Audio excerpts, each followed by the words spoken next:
Salam. Bu dəfə Excel'də köçürmə metodlarını izah etməyə çalışacağım. Köçürmə zamanı xana əgər sağa köçürülürsə, bu zaman xananın tərkibindəki düsturun da sütunları artacaq. Yox, sola köçürülürsə, sütunlar azalacaq. Əgər aşağı köçürülürsə, sətirlər artacaq, yuxarı köçürülürsə, sətirlər azalacaq. Bunları misal üzərində göstərək. Birinci misal. B1 xanasında gördüyünüz kimi yazılıb A3 vurulsun A2. A3 vurulsun A2 isə 6 edir.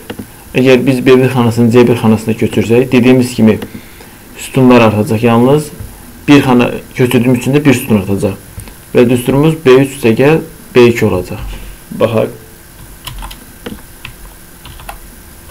Gördüyümüz kimi düsturumuz B3 üstəgəl B2 oldu. Digər misala keçək.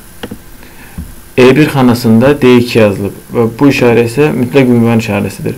Bu işarə həm sütuna, həm sətrə aid olduğu üçün biz bu xananı hansı xanaya köçürsək belə qiymət dəyişməyəcək. Baxaq.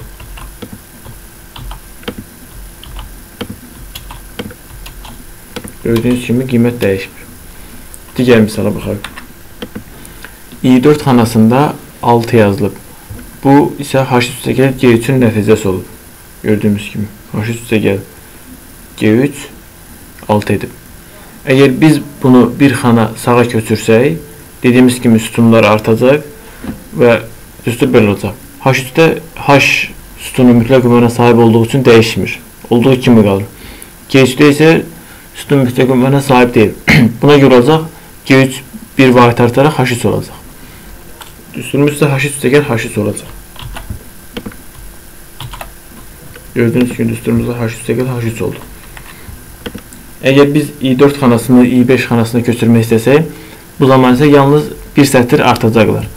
H3-də sətir nisbi ünvana sahib olduğu üçün dəyişiklik olur, H4 olur. G3-də isə mütləq ünvana sahib olduğu üçün sətir dəyişmir. Yəni düsturmuş H4 üstəgəl G3 olur.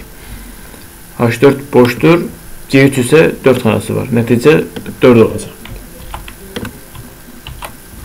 Gördüyümüz kimi nəticə 4 oldu. Sağ olun.